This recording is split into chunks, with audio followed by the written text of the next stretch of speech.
한번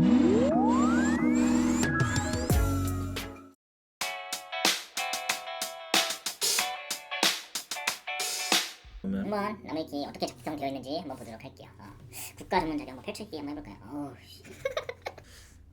그리고 이제 최근에 가장 많은 문제가 이제 가장 많은 의뢰가 이제 직장 내 괴롭힘을 당했다는 것. 직장 내 성희롱이 있었지만 직장 내 성희롱보다는 괴롭힘에 대한 문제가 좀 더 많은 것 같아요. 이제 직장 내 괴롭힘을 신고를 해서 이 부분에서 근로자분들은 이제 노무사 상담과 도움을 받는 그런 내용이 좀 있는 것 같고, 사측은 이제 불량 직원의 징계, 해고, 이제 취업 규칙 등이 법리적으로 맞는지 검토하고 문제가 생겼을 때 자문하고, 뭐 급여도 관리도 위례 급여 관리도 맡기고 사례보험도 하고 다.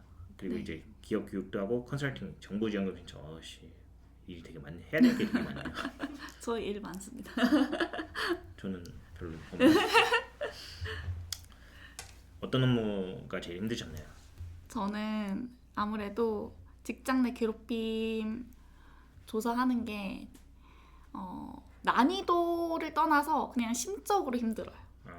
그 신고인과 피신고인의 주장이 다르거나 또 서로 비방하거나 내 말이 맞다고 주장하는 이런 경우에 이게 뭐 증거가 있으면 명확한데 그런 게 없고 주장만으로 판단해야 될 때 또 이럴 때 정말 힘들고 그렇더라고요.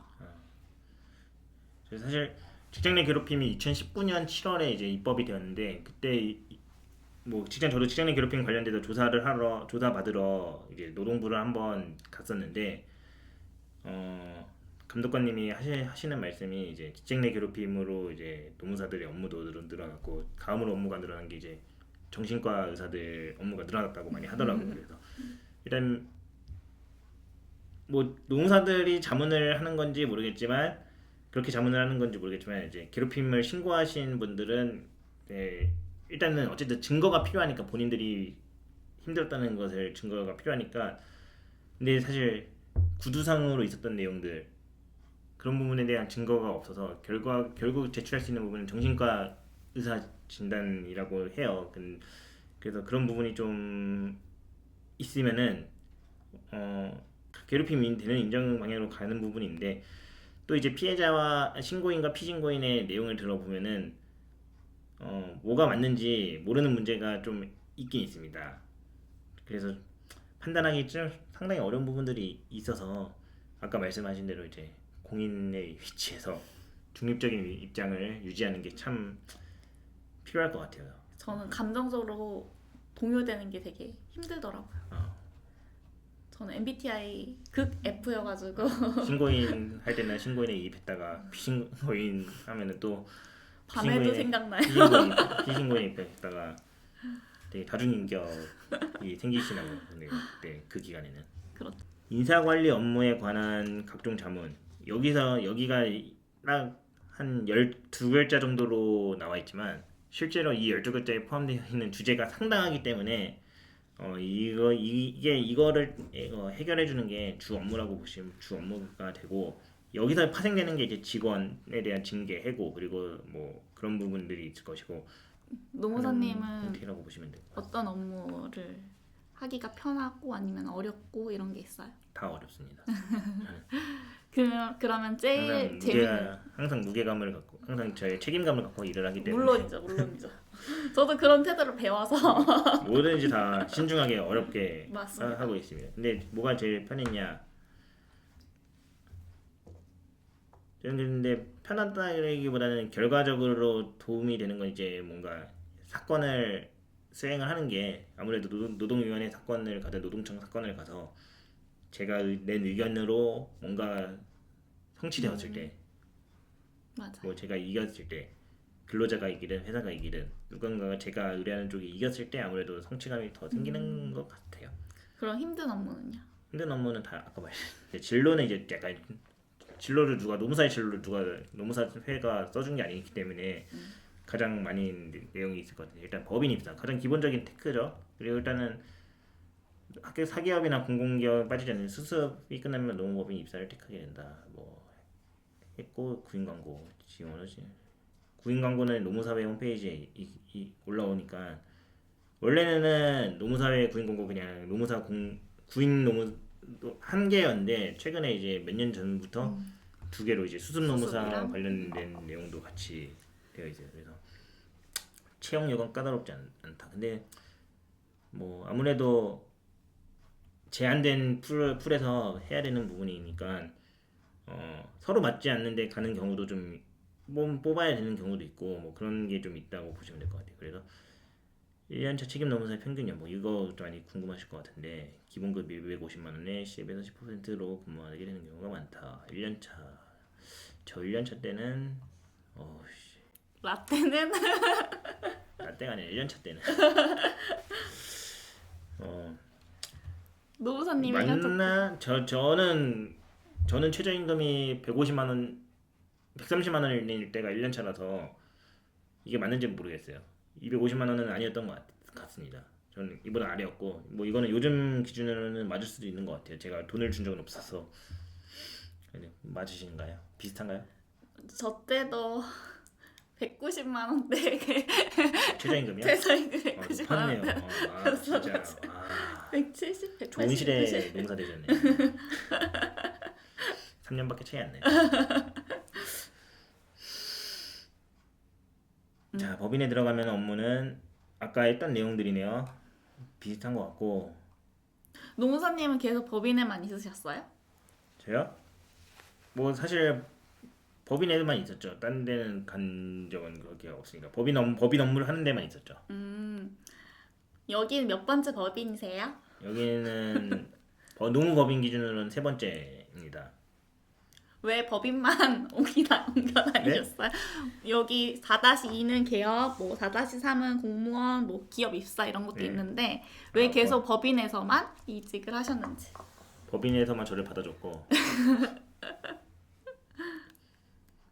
기업 가실 생각이 있으셨어요? 뭐 사실 뭐 노무사를 된 이유가 돈을 벌기 위해서 노무사 된 건데 그리고 뭔가 만족감을 얻기 위해서 노무사가 된 건데 돈이 부족한다든지 뭐 이런저런 이유로 만족감이 떨어지게 되면은 이 법인은 맞지 않는다라고 충분히 생각을 나랑 맞지 않는다 개인적인 생각을 충분히 할 수 있는 거고 그 과정에서 모든 법인이 이럴 거라는 뭐 선입견도 있어서 약간 기업도 좀 노려봤는데 기업에서는 저를 안 받아주더라고요. 그러다가 지금 이 법인의 대표님이 저를 선택해 주셨는데 이때는 뭐 만족감이 있습니다. 전 노무법인 대표님들에게 한마디. 전 노무법인 아니 뭐 보시지도 않을 텐데 뭐 한마디 듣지도 않는 한마디 한다고 해서 그래도 노무사님 지금 전에 있던 대표님들이 싫었다는 게 아니라 제가 그때 당시 처했던 상황이 싫어가지고 그런 거예요. 전에 있던 대표님들 다 좋습니다. 그리고 다 건강하시고 모범답안입니다. 앞으로도 건강하시길 바랍니다. 노무사님은 어떻게 되셨죠? 뭐 이직하신 적 있나요? 아니요, 저는 수습 때부터 지금까지 한우물만 판다. 하나로 컨설팅 노무법인에서 정년까지 일할 생각으로 들어왔고 실제로 지금 그렇게 일을 하고 있습니다. 왜요? 이직 생각을 안 해보셨어요? 일단은 저는 이제 경기도 사람인데 저희 법인도 경기도에 위치하고 있어서 일단 출퇴근 여건이 너무 좋고 지역 좀 편향적인 네, 일단은 지역이 너무 좋고 또 판교도 너무 좋고 또 배울 수 있는 선배 노무사님들도 계시고 또 저랑 비슷한 시기에 입사하신 그 김재원 노무사님도 계속 있으면서 많이 알려주시고 이러니까 다른데 눈 돌아갈 이유가 없죠.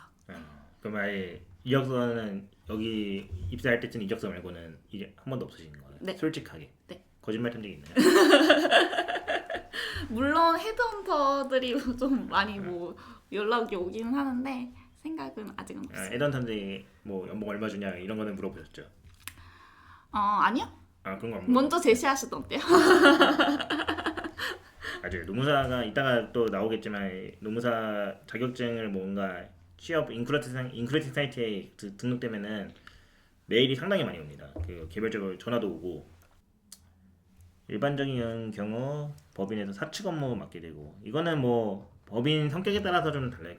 뭐 노노모라는 단체에 소속된 노무사님들이 개업한 노무법인은 근로자 사건만 받기도 하거든요. 그래서 이거는 법인 성격에 따라서 좀 달라진다고 보시면 될 것 같아요. 근데 사측 업무만 하는 노무법인은 그렇게 많지는 않고 사측 업무하면서 근로자 사건도 하는 법인이 있는 반면 근로자 사건만 하는 노무법인만 있기도 합니다. 물론 근로자 사건만 하는 노무법인도 간간히 사측의 의뢰를 받고 하는 경우도 있다고는 해요. 네, 이게 아무래도 직장 내 괴롭힘 관련된 법이 생기면서 그 부분에 대해서는 이제 중립적인 위치에서 근로자 사건을 대리하는 법인도 아무래도 직장 내 괴롭힘은 이제 근로자와 근로자의 문제니까 그런 부분이 좀 있는 것 같습니다. 수습 노무사 입장에서 근무 시간과 업무 강도는 대기업에 못지않다라는 사실 정도는 각오해 두어야 한다. 그만큼 전문직을 많이 배울 수 있는 것에 초점을 맞춰야 된다. 다 피가 되고 살이 되고. 전문법인 각주가 재밌어요. 전문법인이라는 조직은 전문가 집단이기에 일반 직장인보다 업무 수준 높은 편이라 장시간 결코 헛된 시간 낭비는 아니다. 근데 이게 맞는 게 뭐 맞다기보다는 사실 노무사든 변호사든 회계사든 그런 전문직 집단은 업무 강도가 센 게 맞다고 보여지고 그 대신에 그만큼의 보상이 있어야 된다고 저는 생각이 되거든요. 사실 뭐 전에도 말씀해 드렸던 부분이 있지만 괜히 그 노무사가 되지 마세요라는 영상이 나온 게 아니잖아요. 그게 그렇지만 아무튼 업무 강도는 센데 그만큼의 보상이 없어서 그런 영상도 나오고 이직을 많이 하고 개업을 많이 하는 그런 형태가 좀 많은 것 같아요. 궁금한 게 노무사님 동기들이나 뭐 아는 노무사님들은 지금 어디에 계세요? 법인에 계속 남아 계시나요? 뭐 이제 법인에 남아 있는 노무사 동기들은 이제 좀 이제 많이 없는 것 같아요. 다 기업을 많이 저희 동기들이 일단 기업을 일단 많이 갖고 원래 기업을 가거나 이제 법인에 계속 계셨던 분들이 이제 좀 개업을 많이 하시는 경우가 좀 많은 것 같아요. 그럼 한번 개업 얘기를 한번 해봅시다. 대표님이 되는 길. 네. 근데 사실 개업이라는 게 저희 노무사법에서는 노무사의 개업 노무사라는 정의가 되어 있어요. 개업 노무사가 사실 저희 같은 고용되어 있는 노무사들도 개업 노무사 법적인 지위는 개업 노무사입니다. 왜냐면은 직무 개시 등록을 했다는 자체가 그 개업이라는 의미로 보여지기 때문에 여기서 말하는 개업은 그 직무 개시하는 노무사가 아니라 본인 이름으로 직접 사업을 사무소나 낸 노무법인을 경우가 될 것 같은데 뭐 어쨌든 나이가 있는 경우 노무법인 입사 개업을 고려하게 된다. 수습 개업법인 경력을 어느 정도 보통 3년이나 뭐 3년 정도가 좀 있는 것 같고 빠르면 바로 수습 끝나고 하는 경우도 좀 많은 것 같습니다. 인맥을 통해 사실 개업은 저희가 경험이 없어가지고 대표님 모셔야 될 것 같은데요. 전문직과 마찬가지 개업 후 2년 이내에 다시 법인이나 기업행을 택하는 사람이 적지 않다. 근데 저는 이건 아직 보지 못한 것 같아요. 개업을 접은 경우는 개업을 접을까 고민하는 사람들은 있지만 그 만나서 개업한 사람들 만나서 얘기하면 괜찮다 뭐 괜찮다고 말을 하는 사람들이 많고 그래서 그거는 뭐 아무래도 기업에서 의사결정권을 가진 사람들과의 접점이 많은 사람들일수록 유리하다. 이것도 뭐 일반적인 내용이겠죠. 저는 개업해서 좋다는 친구는 이런 식으로 해요. 다 내 거라서 좋다고. 개업한 동기들 많나요? 지금 전 종종 있기는 한데 그렇게 많지는 않아요. 저도 동기들은 기업을 많이 가 있어요. 노무법인의 수익 창출원 이것도 뭐 아까 업무와 중복되는 것 같고 현재 노무법인 수는 2015년 기준이면 법인이 653개래요. 그러면은 지금 7년이 지났으니까 2015년이면은 저도 되기 전인데 노무사의 수입률을 아끼지 말아주세요. 700만 사업장의 평균 노무 점유율 10만 원의 자문계약 10만 원 자문계약 하면은 안 되죠. 네. 투자를 하면 할수록 좋은 게 노무사입니다. 기업 노무사의 소득 수준은 그야말로 케이스 바이 케이스다. 뭐 맞아요. 이건 케이스 바이 케이스인 것 같아요. 네. 근데 이제 개업 초기에 이제 좀 차고들이 결국 본인은 영업 활동을 해야 돼서 그 밑에 직원을 뽑아서 뭔가 직원에게 업무를 맡겨야 되는데 그 과정에서 조금 많이 착오나 그런 게 좀 있다고 좀 많이 들었습니다.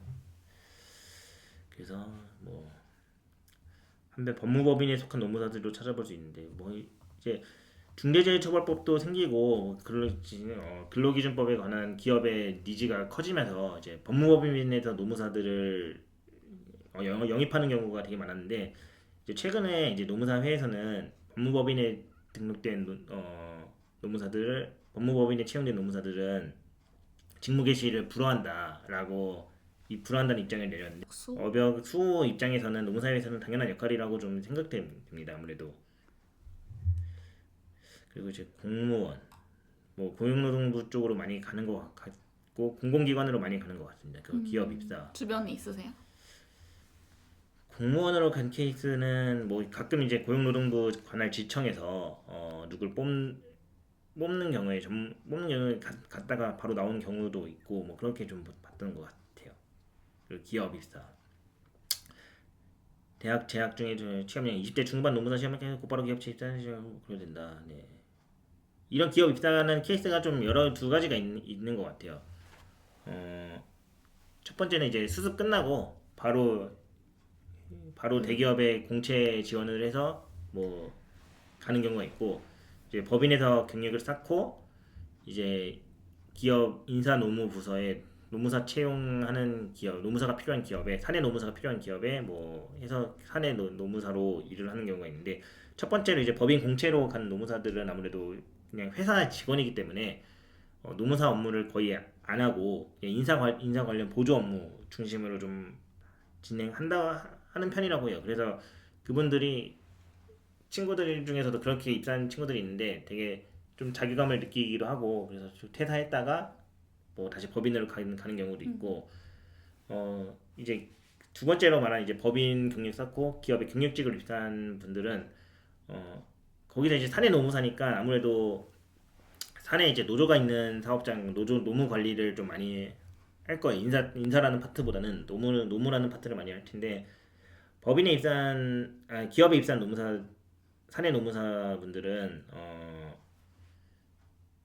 아무래도 이제 법인에 있을 때는 본인 위치가 달라지는 거잖아요. 법인에 있을 때는 본인에게 컨택하던 그 기업 담당자들이 기업으로 다 가면은 본인의 상사가 되고 그런 부분에서 조금 오래 가지는 못하는 케이스도 좀 있는 것 같습니다. 자주 마주치는 타 전문 자격사가 세무사이다. 그런가요? 맞는 것 같아요. 충무는 노무 세무 맞는 표현이죠. 네.